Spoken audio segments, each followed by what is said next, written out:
Welcome to Live at the Ink Home Edition. Today's broadcast is brought to you by Hydra Sailing Solutions. Visit hydrasailing.com for more information. Evolution Sails, Sailing Evolved. VX1, the fastest growing one design class in North America. Sailing Inc., get it at the ink. J-Boats.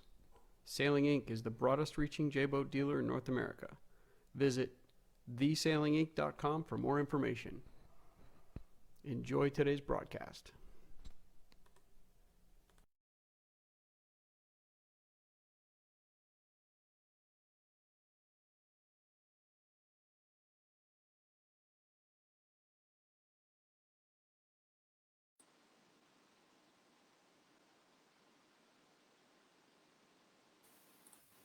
All right, how is everybody today? Welcome to Sailing Inc., our live edition. We've got our good friend Marty Kullman with us today. Just try and get a little information on what's going on down there in Florida and what he's up to, and see if we can't learn a few things. My bet is we're going to have a decent sized group following us today and answering some questions. So I'm really excited about this. So Marty, how are you? Where are you? Doing well in Florida. You know, it's been the winter series stuff is all done down here, and we were hoping to start squeaking up north of Charleston. But yeah, just we're hunkered down like everybody else, but not a bad place to be. Warm weather. We had 80-degree weather today. It was just another beautiful day in Florida. Awesome. So what was the last event you were able to sneak in before we all went into lockdown? I think it was Bacardi. Just about a month ago, down in Miami was the last event that we did. And everything else since then has kind of come to a screeching halt. Yeah, pretty much. I got a little nervous after coming back from Miami because there were a lot of Europeans there and a lot of people had traveled in for the event. We're rubbing elbows with them every night, but I think we all got out of it okay. So I think there's one person I talked to that had the flu-like symptoms about a week after that, and felt maybe they had something that they got, but they all managed to get through that okay. Nice. So what have you been up to since sailing is now slowed down and we're kind of having to refocus our energy a little bit? Well, I wanted to bring up something we sailed together quite a long time ago at the Melvis 24 Worlds in Puerto Cervo. Are you talking about this one? Yeah. Yeah, it was epic. That was great. Puerto Cervo, yeah. Yeah, no, that was a very awesome event. Unfortunately, we had a lot of things didn't go our way. Our mast broke. Just one thing after another. It was like probably one of the most catastrophic regattas I've ever sailed. Just our batten pocket came out, main halyard came off. I mean, we couldn't buy ourselves to get through it. But man, what a great location! Just awesome. I mean, that picture just says it all right there. Yeah, it was incredible. It was probably one of the best 2 weeks I've had in a very, very long time, and since. So it was a great time. I'm trying to think. Alex was driving. We had. Who was the little girl from Nashville? Leo, yeah. And then Sean Burke, right? Sean Burke, yeah. Yep. So it was a very good time, So one of my favorite boats to sail. In many ways, and we sail a lot of J70s and some other types of boats, but the 24 has been out for such a long time, and it's actually gotten a lot of growth back in the last 2 years. We've seen just the whole fleet come back, even down in Bacardi. The Worlds were supposed to be in Charleston. What was the date on that? Kind of the end of April. Yeah, April. Yeah, I think we're getting close to what would be race week, and then we're gonna have a week or so off, and roll right into it, right? What a great location for a world championship. I mean, sailing inside or outside, and just the venue and the options there just was going to be a very interesting world championship for sure. Absolutely. The other one, last U.S. Worlds were Miami, I think 2 years or so ago, which turned out to be a great event outside Miami. Yeah, now I'm hearing rumors that it may go back to Miami as a filler event since the boats are all still here. They just I'm not sure why they would move them from Charleston. I guess it'll be later in the year, and it's just a better venue down there. So.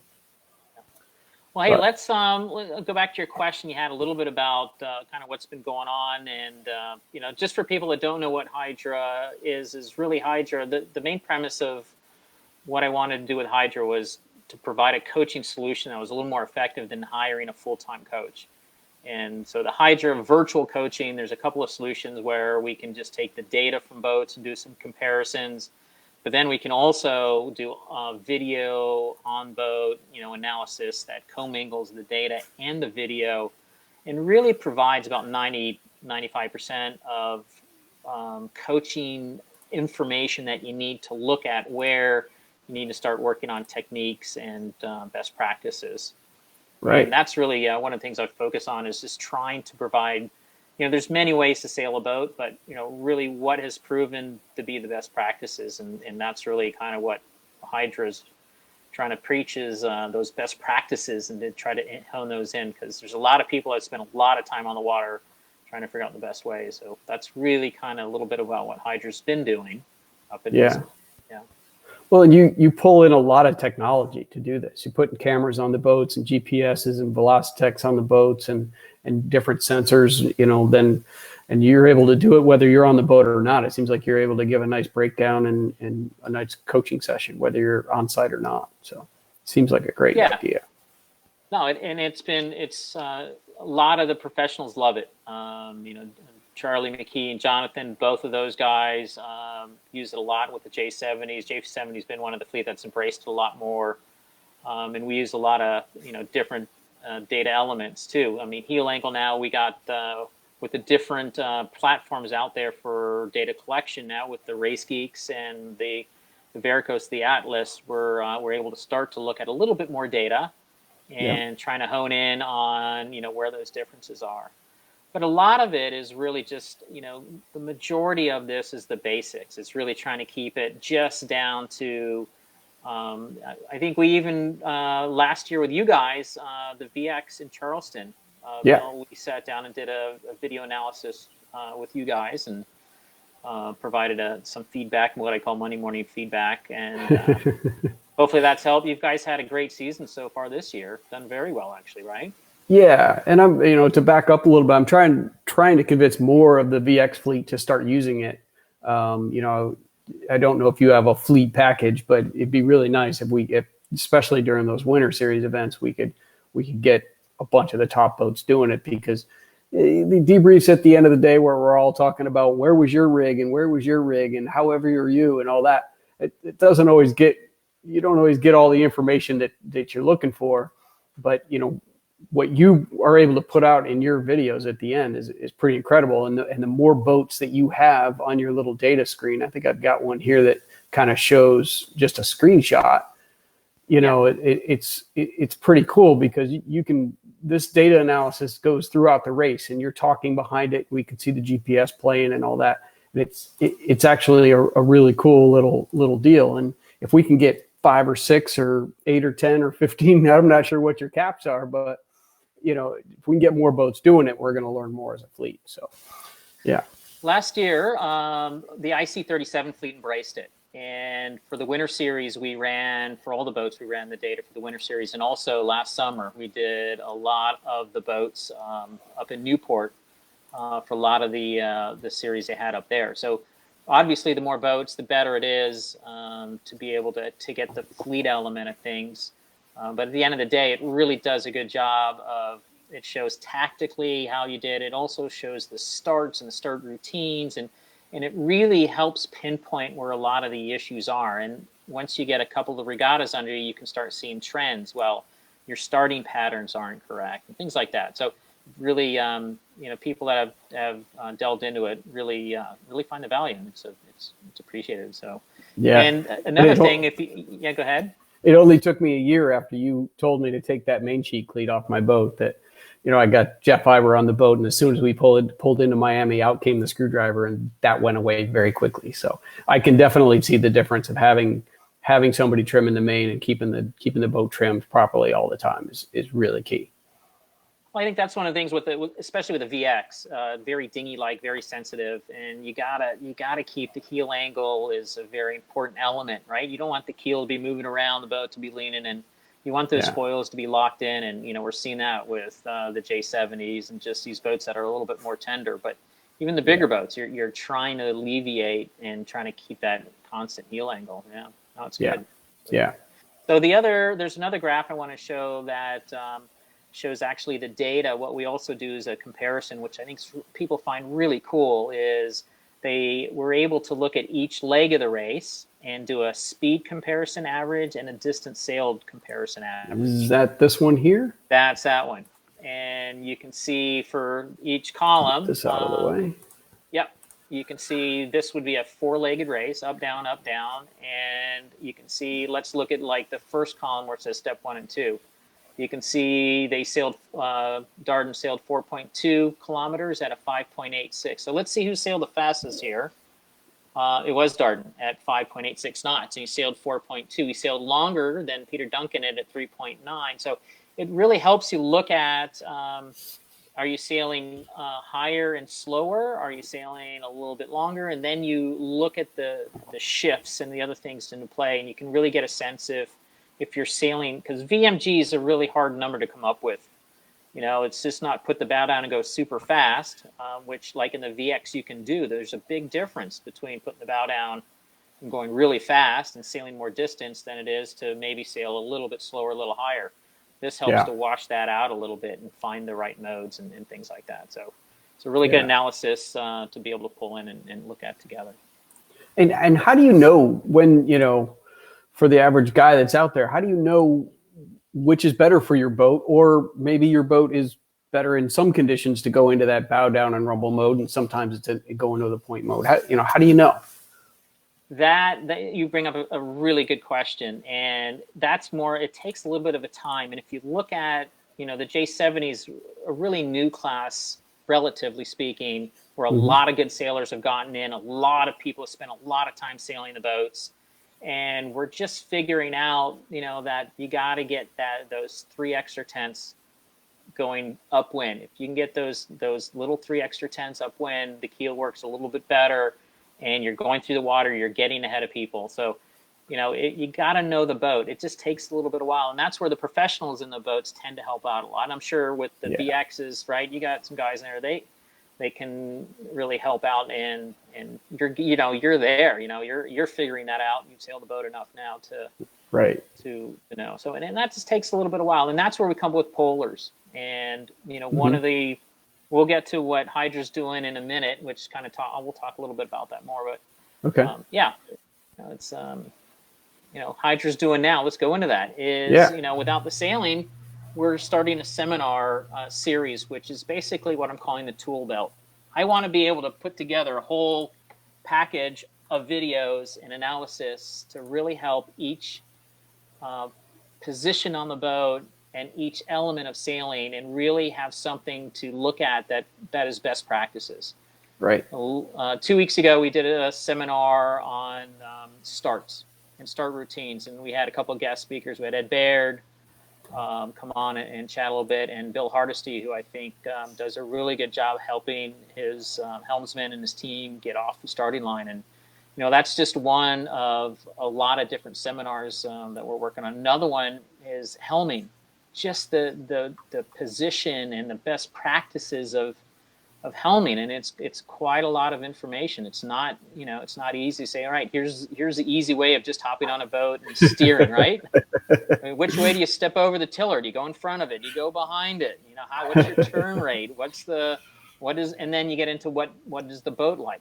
So our next seminar that we're coming up with is helming, and that's really where Hydra's going right now, is to develop this tool belt, or ditty bag is another good thing. I think, of elements of sailing, so people can take, a lot of people spend a lot of time sailing and figured out what those best practices are. So I just want to present those best practices and, bring in a lot of good people that, experts, and bring them in. So that's really kind of the goal of that. It sounds like a great idea. And obviously we can find all this information on hydrasailing.com or your YouTube page, right? Yeah. Yep. YouTube's got a lot of stuff up on there, a lot of the videos, a lot of the historical races, and you can get a real good sense of, what that looks like and the information there. So yeah. Yeah, that's pretty cool. Yeah.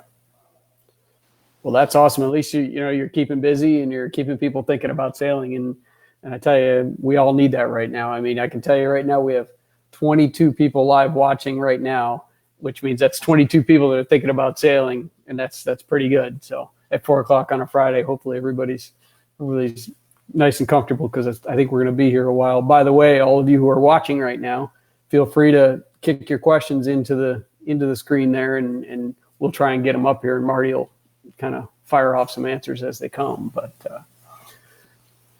so you guys had some success last year in the J111.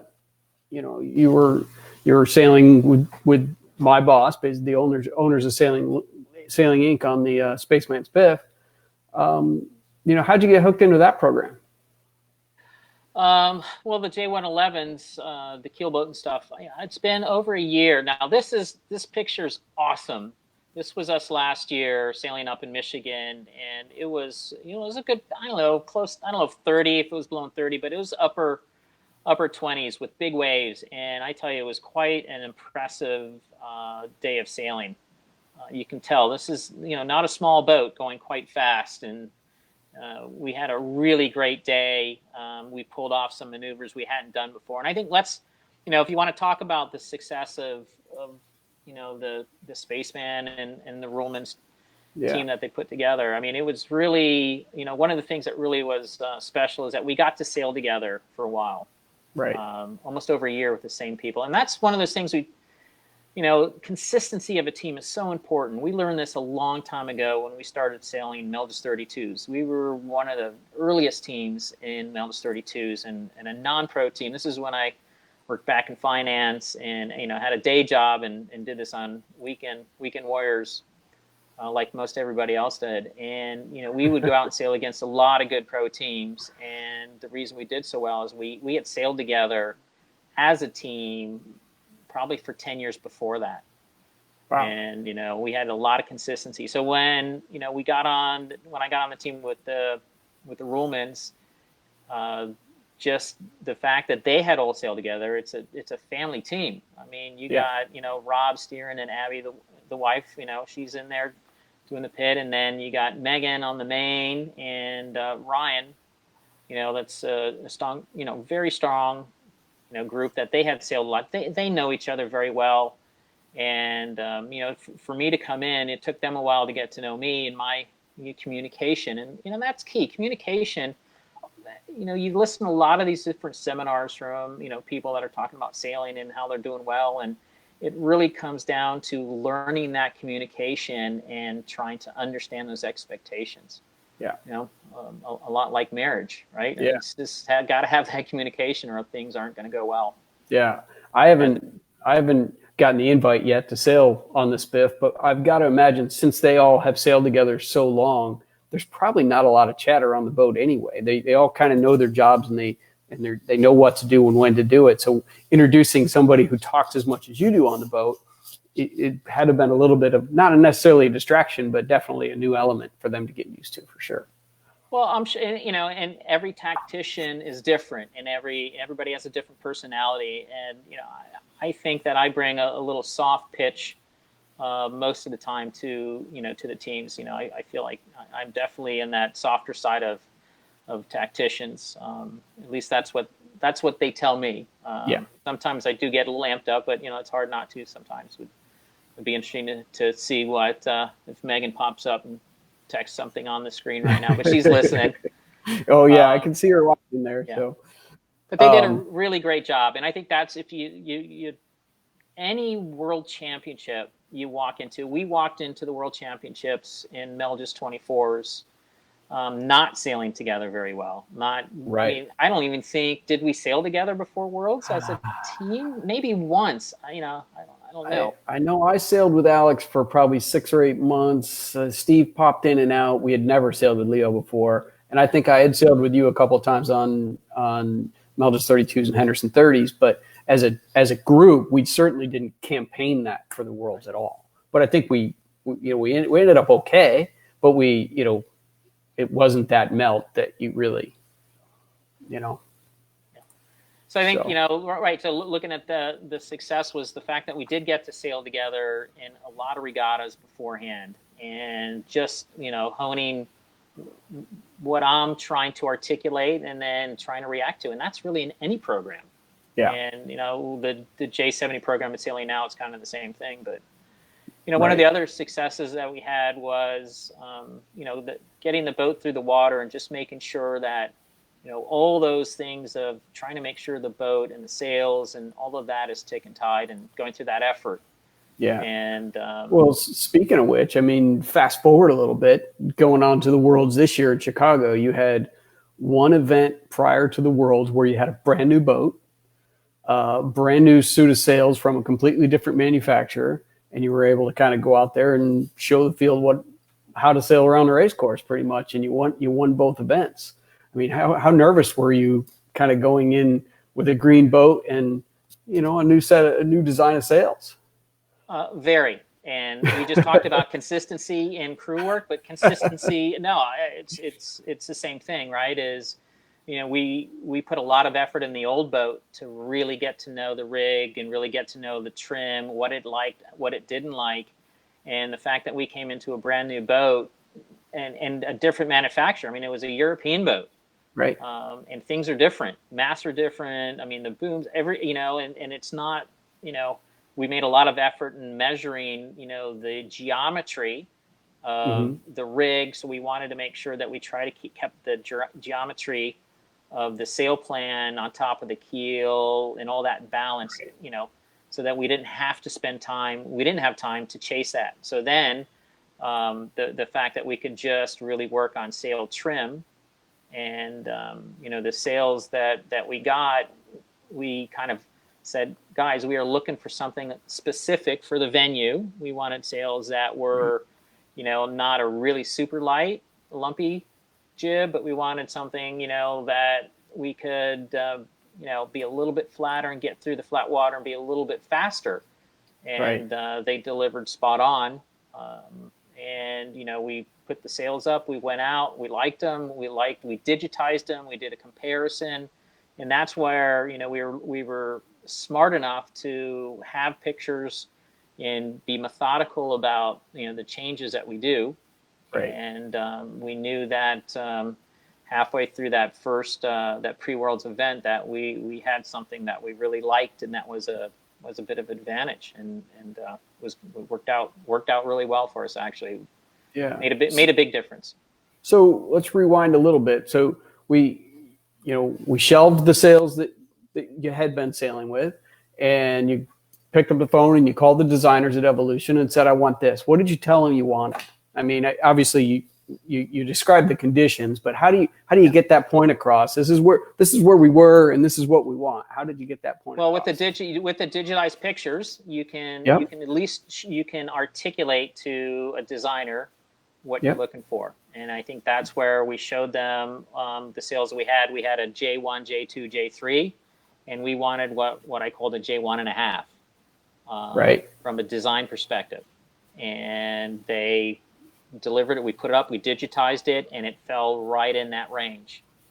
And that's excellent. Right. So that's all you can ask for, right? Is to be able to communicate and ask and have something delivered back.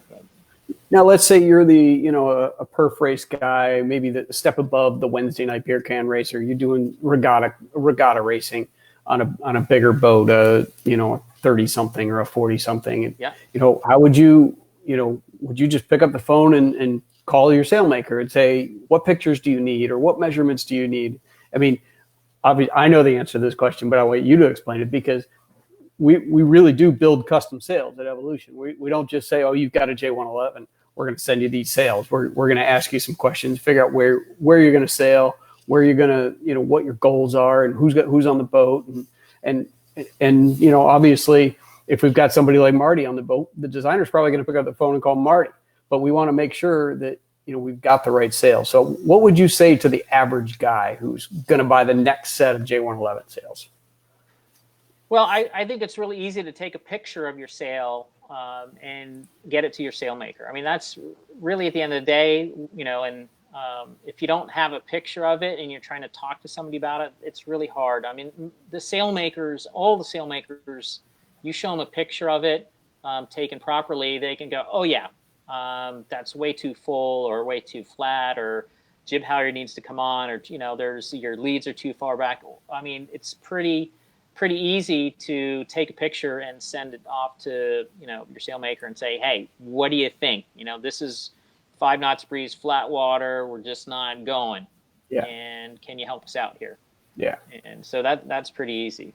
Yeah, and I've got to tell you, these guys at Evolution, the guys that are in New Zealand and even Ben down in Australia, they're pretty easy to reach out to. I mean, you got to stay up a little later to get them, but it's they're always willing to chat and listen to what your ideas are and talk through what you need, and that's the beauty of these guys at Evolution. They see a little bit beyond the fence that they're in right now, so it's pretty cool.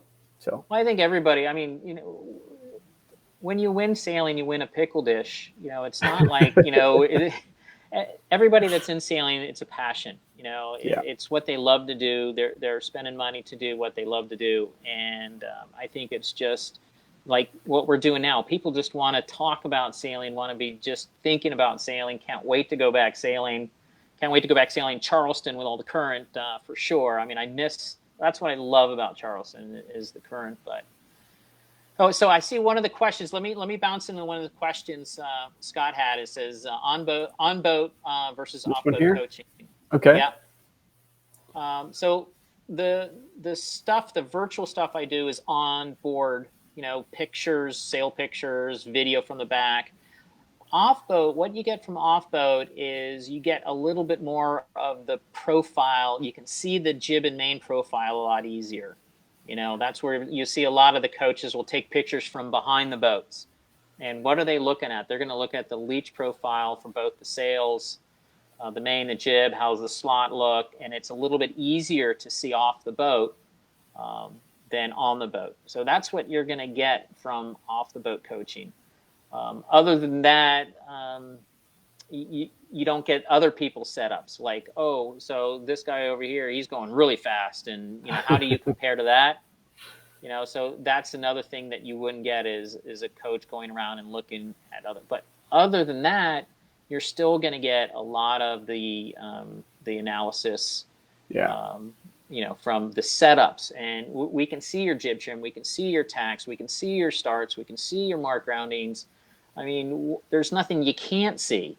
So you can't see how you dock the boat. Other than that, right.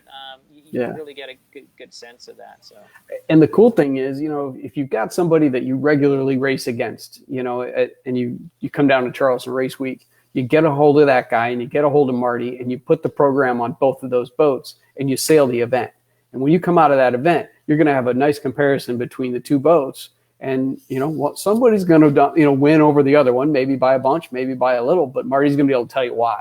And you're going to get so much more out of it in that kind of sense. So it really amazes me when you look at the tracker data, picking the wrong gate mark, how catastrophic that can be. It can be 5, 6, 7 boat lengths easily by just a gate that's just a little bit off by maybe a boat length or a little bit.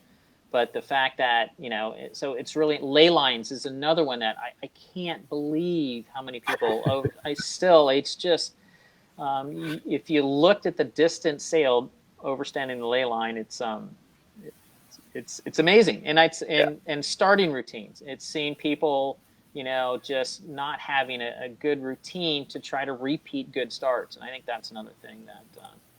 Absolutely. Yeah. All right. You want to talk? So there's another question here. Please tell us about taking the 1.5, which is the J15 for the 111 uprange at World. So yeah, we, well, that's jib halyard, right? How do you flatten out a jib when it gets windier, right? You put more jib halyard on, and that takes the grunt out of it, makes it a little bit easier to get through the higher range, and that's in every sail, every jib, even on the every boat. J70. I mean, we play the jib halyard a lot, and it makes a big difference on the, and so the same thing with big boats. I mean, I played that halyard a lot. I mean, almost as much as I play the in-hauler. I mean, the J111 has an in-hauler where you trim it in, and then you pull it basically straight into the boat to reduce the sheeting angle. But I played a lot. So is it just living on a self-tailer? And you're just giving it a bump down? I leave it in the winch. I just leave it in the winch, and sometimes I catch myself with not closing the clutch before the set, and the jib starts to come down because I forgot to close the clutch before I take the jib halyard off. And then who do you yell at for that? That's me. Well, it's really funny. I actually ended up, because I'm the one that on the 111 that runs forward and drops the jib, and every once in a while I'd grab the main halyard. And pop that open. So the guys in the boat made it a little bit more apparent which one I should pull. This one, we won't mention any names, but yep, for sure. So that was really nice. But that's hilarious. But I think it's really in the Meldus 32. It's the same thing. Very, very. You wouldn't believe the amount of shape change that happens with an inch change in a halyard on a 111. You take a picture of it, you put an inch more halyard on it, you take another picture of it, and you digitize it, and you compare them. It's a big percentage change. Yeah. Yeah. Well, I mean, if you think about it, you go back to the days where we were racing, sailing Lightnings. We could control every corner of that sail, up, down, in, out. It didn't really matter, and. So why wouldn't you just take that same principle and move it to the Meldus 32 with the J111? I mean, it may not be as readily available to you to make the change, but you've still got to do it. And I bet you if you ask, Rob Ruhlman, who was steering, how many times I got up and I was like, if I could just, I'm sure he's like, Marty, could you just sit down? I mean, the amount of changes that I would go through between the sheet, the in-hauler, and the halyard through the wind ranges is it makes a difference, and it has to be part of the routine. Absolutely. To keep the boat going as fast as it can and as close to the wind as it can. Yeah. And the sea state has a lot to do with it. The lumpier it is, and trying to make it easier for the helmsman to get through the lump and not have the boat speed crash. And Rob's probably tired of me here. Careful, careful, careful! Oh, the boat speed crash. Sure, a lot of people get a laugh at that because they hear that from me. Careful here! Oh, just trying to grit your teeth through some of those big waves is always hard. Yeah, not being too thin but yeah, no, that's really good. Let's keep those questions coming. While we're waiting for another question to come in, I'm going to back up just a little bit. What do you think the risks were? Actually, I don't want to go that way. I want to go to a totally different route. Risk versus reward on the race course. I learned this from you many moons ago back there in Sardinia. There's times that you can take risks, but sometimes it's not worth it. And you were really good at painting the picture for Alex, and risk versus reward came up a lot, especially in that crowd. Can you just kind of touch on it a little bit? Yeah, I want to go back to college a little bit. My coach Casey Fulmer did a very good job of really helping coach and help me understand a lot about managing the fleet, managing the race course, and spent a lot of time doing that. And I think that's really where I started to think about. Up to then I really didn't put together really what that plan would be. And I think you have to paint a picture for the crew a little bit. You're trying to, you can't just go out and swing for the parks. You can't, right? There's a lot that goes into deciding how do you get up the race course, but you never want to get to a ley line too early, because if you get a knock, you got to sail through it. If you get a lift, you overstood. So you're trying to stay inside of the ley lines. You're trying to stay in the puffs. You're trying to stay on the lifted puffs. You're trying to stay out of traffic. And I think, getting a good start and being able to go the way you want and just be able to win your side. It's like, oh gosh, all of a sudden the right's, coming out. I can't tack over and go to the right. Right. Because then I just, those guys are already ahead of me. Now I just let all the other guys to the left ahead of me. You have to, I think one of the things in our seminar we talked about last week with Ed Baird, I think Ed's done a really good job of this, and he articulated this very, very well, is you don't have to win the start, but you want to be able to go where you want to go, right? If you want to go to the left, you need to be able to sail to the left without sailing under somebody or tacking 3 times.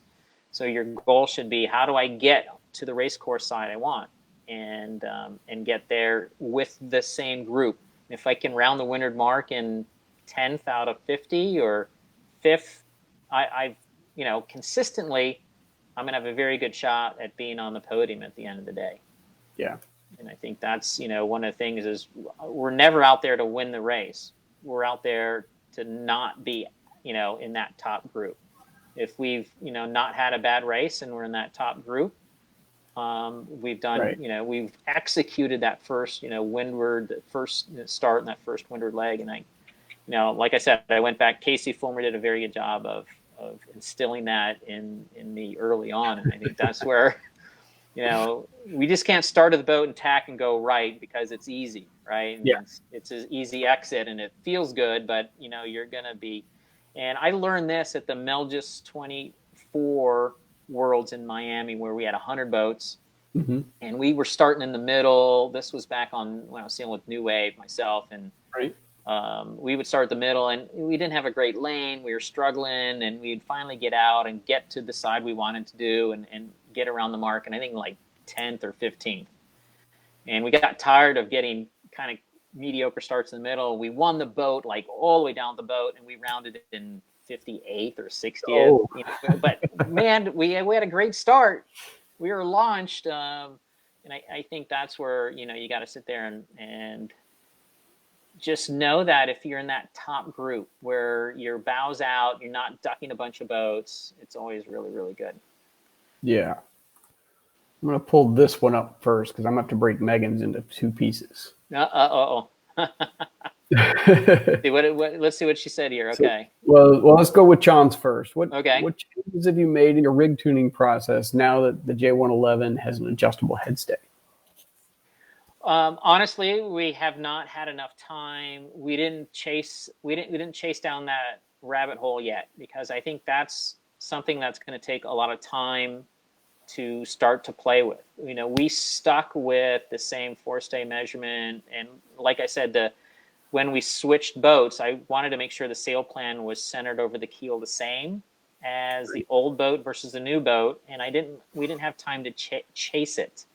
And I think now with being able to change the forestay, that changes the whole dynamic of how you go about making rig adjustments. And I think it's going to take some iterations, and it's not going to be like one day or one regatta that you're like, oh, we're just going to. I mean, you almost need to do 2 boat testing a lot, to kind of get through that process. So, right now we're still sailing exactly the same forestay length as we had for the last year and a half, and we'll start to play around with it, but.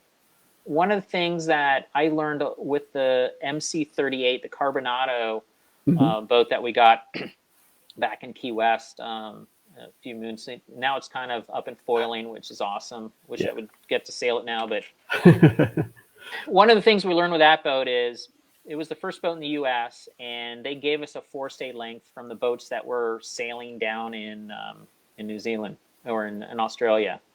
Right. And if you look at the ratio of the sail plan to the keel, it's very thin keel. I mean, the balance on that whole sail plan in that boat was minuscule. Very sensitive, I guess is what I'm trying to say, right? It's super sensitive to forestay length and just having the right balance between the keel and the rudder. Right. And, our first race ever was Key West. The delivery down was interesting. We don't have to go into that one where, we're lucky we made it. We sailed down, which You were a little wet when you got there. it was not. It was 65 on the nose, and that boat wasn't too much fun when the delivery sails all went away. But anyhow, that's another story we'll talk about. But what we couldn't keep the boat speed up at what we thought the polars were. And what we ended up doing is looking at the rudder angle. And on the second day, we put a GoPro on the back and we filmed us sailing upwind, and we realized that we didn't have enough rudder angle. So there wasn't enough bite. In a boat like that, long boat, the rudder needs to be a lifting foil as much as the keel. So we ended up starting to lengthen. I think we lengthened the forestay 3 inches. And the boat locked in, and it just took off upwind. I mean, it was amazing, the difference. The 111's not going to have that instant gratification. And I think it's just going to take a lot of iterations and a lot of sailing against a lot of other good boats. And somebody's going to have to be willing to try it a little bit. Unless you do 2-boat testing. It's going to be really hard to figure that one out. I was going to say, I think this would be a great time for Satella and Spaceman to come to Charleston for a couple months. Yeah. You got a harbor to yourself pretty much. Yeah. A little hard with the current, Well, we could go outside. Yeah. Which you definitely. Absolutely. So Megan's question was, you always remain remarkably calm downwind, and we made major important gains. Downwind tactics I find much trickier than upwind. What are your pointers? I don't know. That's a very good question. Downwind tactics. I think downwind is really, the one thing I look for is pressure, right? I mean, that's really the biggest change factor downwind besides shifts. I think most people struggle with feeling or knowing when a shift happens or being able to adjust for that. And I spent a lot of time and energy looking at the compass. And I don't know if you remember, with the new boat, I was able to hook my Garmin watch. Let me see if I can get it. I got this Quantex Garmin watch. I was able to connect. Here, hold on. Yeah, let me show you something, because I think it's a tool that, especially for this boat, is absolutely phenomenal. I got this Quantex 5 watch, and on the new boat, we had the Garmin interface. And by the way, you can get all this at Sailing Inc. You just got to call us. So I was able to hook into the data on the boat and create a display on my watch that showed me I wanted boat speed, and I wanted the wind angle, and I also what was the third one? Boat speed, angle, and compass. What the boat was doing. Yeah. And in this way, I didn't have to always look at the display. I didn't have to be sitting far back and look at the head-up display. I could just easily pop down on my watch. And another element that I've forever been doing is telltales on the shroud. It always helps me with the wind angle, and just, most of the sail area on the boat's low, right? And the wind at the top of the mast versus down low isn't always the same. And I think you got to look at both to be able to manage and understand when you get those shifts. So I use the telltales, I use the heading on the boat, and the true wind angle, just to make sure. Because obviously when the wind changes, the problem is when it gets lighter, all of that changes. Your wind angles and your feel, and you got to head up a little bit more over these A sails. Yeah. So the downwind is knowing if you're in the head or lift. And I think most people struggle a lot with that. And then just trying to stay in the pressure while managing your shifts. Yep. And then what I think we did well on the boat was just managing the crew weight and making sure, you're steering the boat with your weight. You want to down 2, everybody leans to windward, everybody, right? Just if everybody leans a little bit, the boat turns down by itself. Same thing, up 2, everybody leans in. This way you're not turning the rudder and slowing the boat down with the rudder. I think that's another thing that we did. A lot of boats got better at that over the year that we were sailing against, and I think that was one of our early biggest gains that we did very well. Yeah. Again, taking things that you would do on a smaller, sportier boat and introducing it to a keel boat, and it does work. It may not feel like it, but over a mile, it makes a big difference if you're, And that's one of the gaining things that we see a lot with the bigger boat, like the PHRF folks with the video. It's amazing that you can show people, hey, here's where like only two people rolled a boat or nobody moved, or and then you show them a video of somebody, the team working together, and they say, this is the best practices. You want to get through those jibes faster. This is what you guys need to be thinking about doing. Yeah. Yeah. Yeah. So Mark Wiss. Mark's just sad that down here in St. Petersburg now we have a new quarterback. So he's just sad that he's a Bucks fan all of a sudden now. So what about team culture? What coaching techniques will help a team build a fun, winning culture? Was there anything specific with Spaceman that was unique from all your VAR? Anyway, you got the gist of it.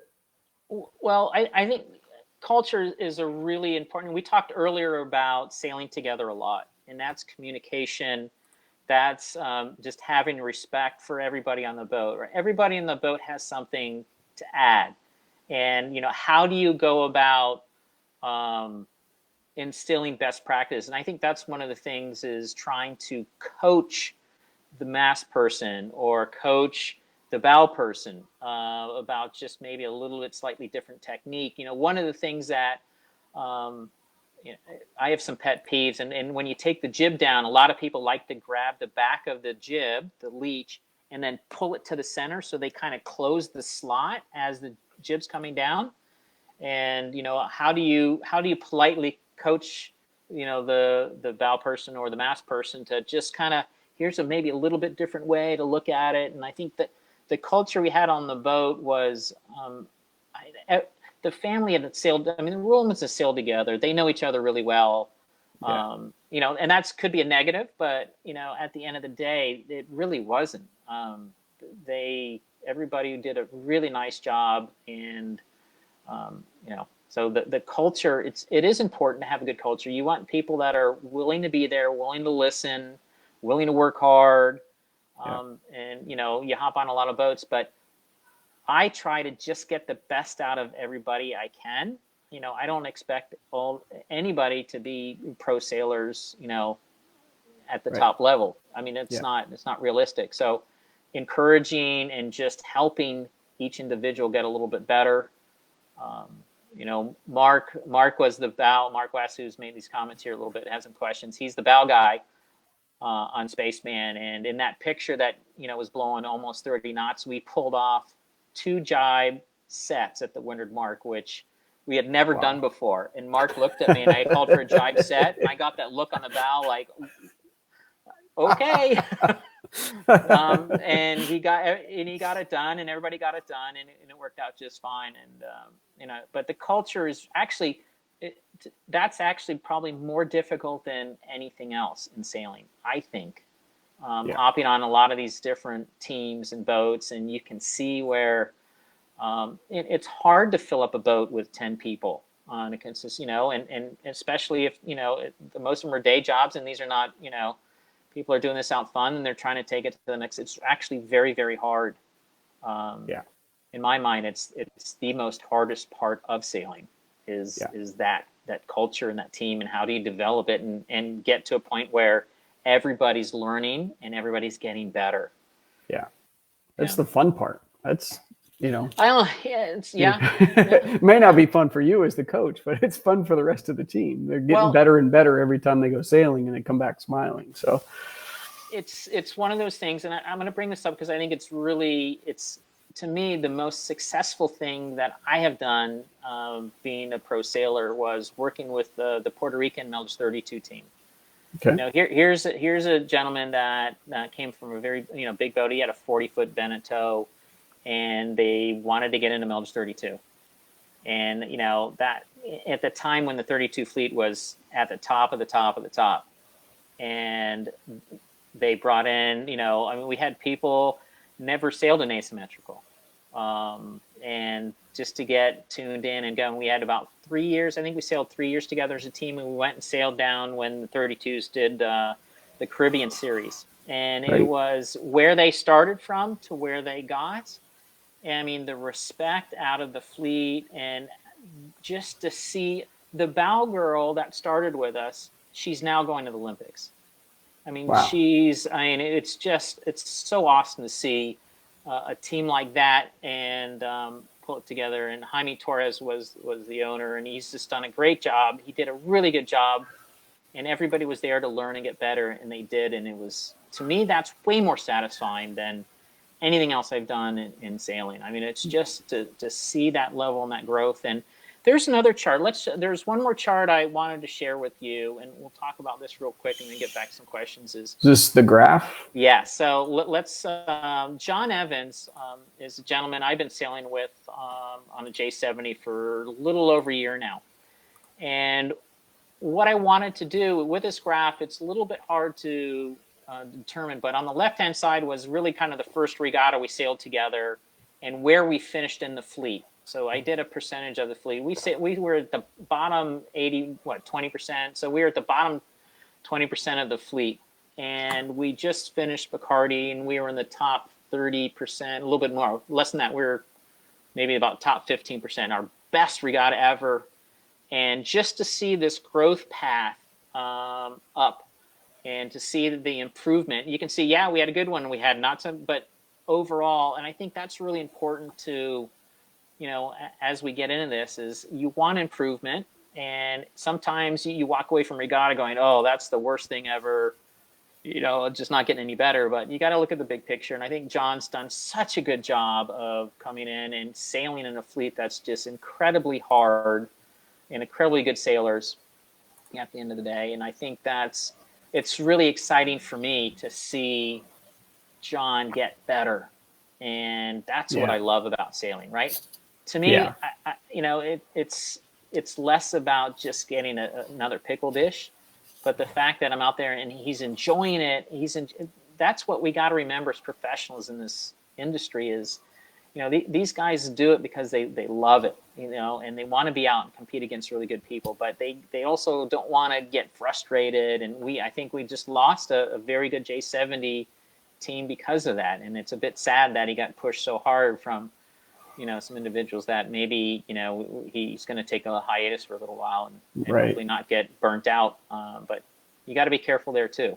Yeah. Well, I'm no sailing coach, but I do get to sail with a few different customers now and then. And here in Charleston, I get on a few different boats for different races. And I'll warn them at the beginning of the day on the way out, I'm going to quiz you in front of everybody to see what you learned today. So kind of keep an ear out and come up with something throughout the day. And if it's a series of a couple of days or even more, or a series of races in one day, I'll always ask the question after the race. And, some people get a little shy and they don't really want to say anything, but then I come back to them eventually. And then you'll get the one guy on the boat who, I didn't really learn anything, and you almost want to tell that guy, well, then you should probably stop sailing because you've accomplished it all. But no, if you start getting into this mentality of I'm going to learn something today in whatever position it is. If you're the boat owner and you're driving the boat, you're going to learn something that day. If you're a main trimmer, you're going to learn something that day. You're going to learn something as a coach, and the navigator is going to learn something down below every time you go sailing. And that's the beauty of this sport, because it's never the same day twice. Yeah. What did Stephanie? Steven. Or Steve? Yep. Is it? Yeah. Do you use video analysis, GoPros, etc. on the boat? Yeah, and that goes back. Yeah, so people learn in different ways, right? I can go up to somebody and say something, and they know exactly what to do, and they implement it next time. Some people don't. So the video is really good to go back and say, well, see what I'm talking about. And a lot of people find that easier way to understand or to see what's going on and how to make adjustments. So we use video all the time to look at and try to help with best practices. So yeah, for sure. Yeah. And Stephen, you can go to youtube.com and type in hydrosailing, and you'll see a lot of his video analysis breakdowns, and they're really cool. And I go back and watch them for even classes that I'm not sailing in, because they're that good. So it's worth it. And you'll see Bill in one of them, right? You don't want to see that one. You don't want to see that one. Oh, it was windy. That was a windy one. Charleston last year, right? Exactly. Yep. Yeah. So Chris McDonald, he's a local J24 guy. He's the Charleston Yacht Club, and he's constantly out there trying to get better and better and get everybody else better at the club. So what should an amateur team be looking for in a coach, or what point would you recommend a coach? Well, I think throughout your sailing process, every once in a while, it's always good to check in with a coach and just to try to get those, what I call, again, best practices, right? You don't want to go, it's like golf. If you go out there and you're practicing your golf swing the wrong way, you're always kind of, why am I always slicing it or topping it or whatever? So it's always good to get checked in, I think, just to say, all right, hey, well, you're on your back foot a little bit too much. Same thing with sailing. Hey, they'll be able to, look at your trim or whatever. And I think that was the whole premise of this Hydra virtual coaching, right? Is it's a super cost-effective way to get a video analysis. You can do this and throw it on the back of your boat and send it over to me, and we can look at it, Monday morning in PJs and kind of give an analysis. And that's really was the whole thing, is to find a super cost-effective way for teams to just get better, because maybe it's a Thursday night race, or maybe it's, and that's the thing is you can get a quick check-in and take a look. And I've done this with J105s, I've done this, with a bunch of other PHRF or whatever boats, but J24s, done a lot of J24 stuff on the fleet side. Yeah. And also working with, some individual teams, but yeah, no, for sure.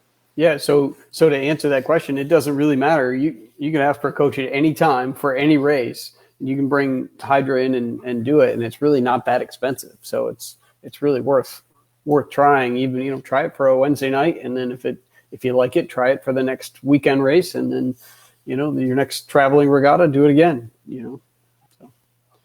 There's always your sailmaker too is always a good resource to try to get some coaching and get tips, because that's really, whoever you buy your sails from, they're gonna have, to help a guide. They'll have a tuning guide. They'll have a few things, and I know you want to take it to the next level. Do you hire a person to come in and do it? It's always good to check in, no matter what. Yeah, absolutely. So slide over here to the canned questions again. Well, we wait for the next one to come in, but we're going to probably wrap this thing up here pretty shortly. We're going towards an hour here. Right? So where do you see sailing in the next 6 to 12 months? What do you think is happening? I know we talked to Skip a little bit about it, a couple days ago. We talked to Greg Fisher about it a couple days ago, and we all kind of, I think, have the same mentality of is people are going to jump right back in, but then there's going to be regattas trying to stack on top of each other, trying to get their schedules filled and things like that. But how do you see the sailing happening over the next, 6, 12, 18 months? I think it's going to be really interesting. The international regattas are going to be more challenging. I think those are the ones that a lot of people are worried about more, obviously, because there's flights, there's different countries, people coming in and out. And it's not like we're just going to be able to turn the spigot back on and, have these world championships in August. And, so I think that we're going to see a lot of the bigger regattas are the ones that will either get, pushed back really late in the year or just get rescheduled for next year. But, one of the things I do see is the Thursday nights and, some of the smaller regional regattas, the nude regattas, and, those things will trickle back on. And, as long as we keep that, if we're still in that social element, why can't we just all go out and meet on the water and then go home? It'd be pretty easy to keep the social distancing down across boats. Obviously you got your team on your boat, but, to reduce stuff, that's where I see people willing to, hey, let's just meet out on the race course and do some racing, and then, not have the big parties, which brings everybody together. In the short term, that's what I would hope to see is, this is what we've been a month without sailing, and I'm already, I don't know what's going to happen in like 2 or 3 months. Yeah. People are just going to get, it's okay to hop on your boat and go sail around, which, people are doing, which is great, using their boats. I mean, we're all using our motor boats as much as we can right now until that, some places have gotten locked down, but yeah, it's going to be tough until we, we had some big regatta. I mean, the IRC Worlds in Newport was going to be a really big international regatta, and I don't think we've seen one that, what I think would be a pretty historical multi-type of boat, non-one designed, large fleet. I mean, that would have been a pretty impressive regatta, and now I don't know what's going to happen, but a lot of cool boats. I mean, a lot of new boats were coming for that that are being built, and just that was going to be a pretty spectacular event that New York was going to put together, and it's a shame. I mean, we were on the Romans were looking to compete in it, and it's I think it would have been a lot of fun. And there's distance racing. There's two distance. There's an overnight race. There's distance race, and then there's up and down race, winter lures along with it. So yeah, I think that's pretty cool in itself. So look what my wife just showed up with. I guess it must be 5 o'clock. Cheers. Cheers. So no, that's really awesome. Absolutely. Tuning guides. What's your first go-to beyond the tuning guide, or does it depends on the sailmaker, boats, etc.? I personally, I'm not a huge fan of the tuning guides, because I think what the average team takes it and they say, all right, it's blowing 6 knots. I'm going to put my rig at 18, 22, whatever those numbers are, and I go racing. Yeah. And it's not about that. It's about, what do the sails look like? How are the sails setting up? How are the sails setting up for the conditions?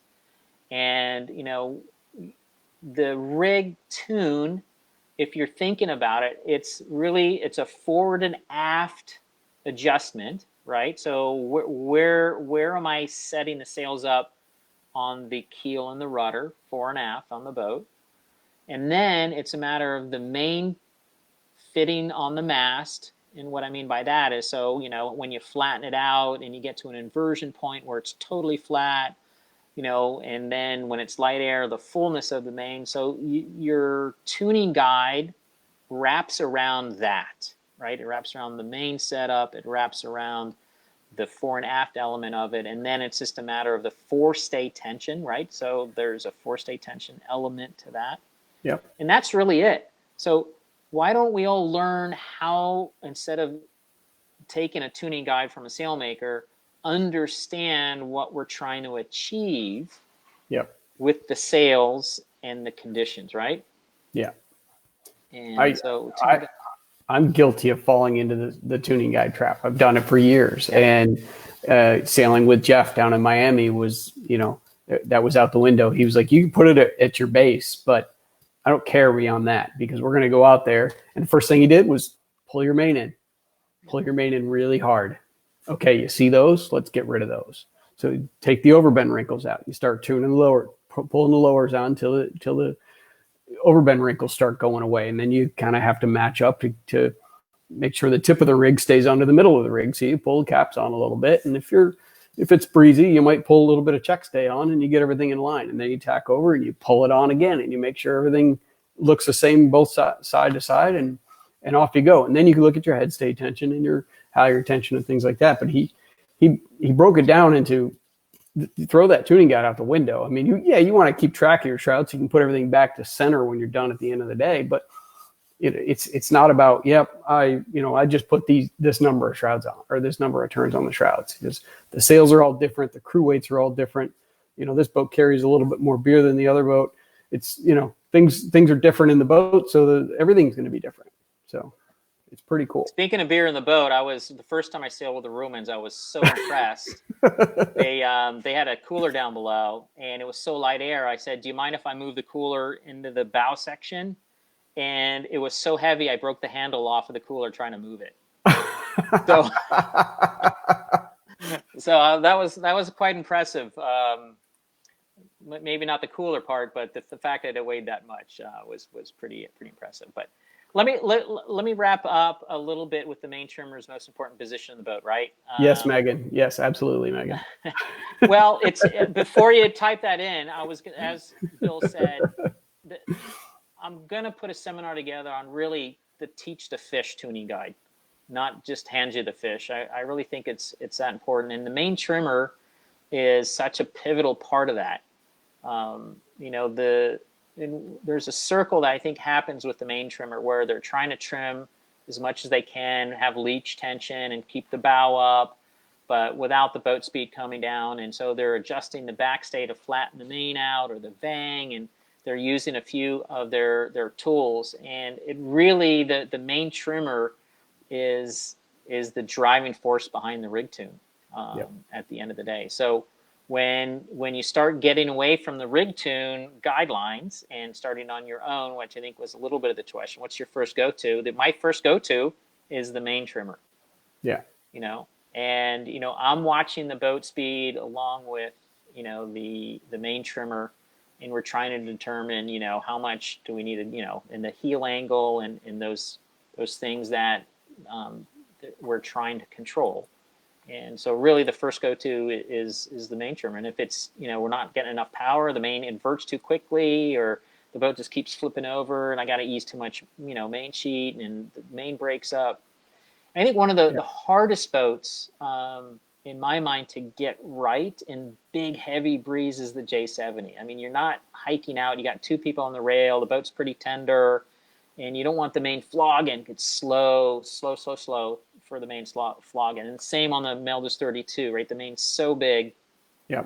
So those boats, getting the rig just right and being able to balance in heavy air, the main where it's not breaking up and not flipping the boat over is hard. And every boat's different. Like on the J70, the spreaders are different.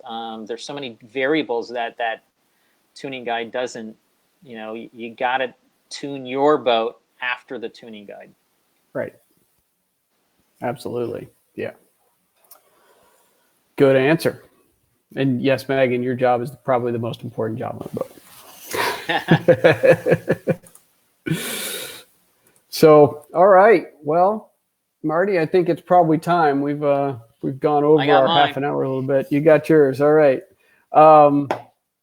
We definitely appreciate you coming by. And anybody who watches this video, who's watching now or watches it in the future, send us questions. We'll get them to Marty. We'll let him come back, and he'll either come back live or he'll zap them back in an email format. But we'll definitely bring him in again and ping him a little bit. I think we have another little planned town hall thing I'm trying to put together. It's going to be down the road a little bit, but we're going to work on it. And I think Marty's going to be our leader. Oh boy, here we go.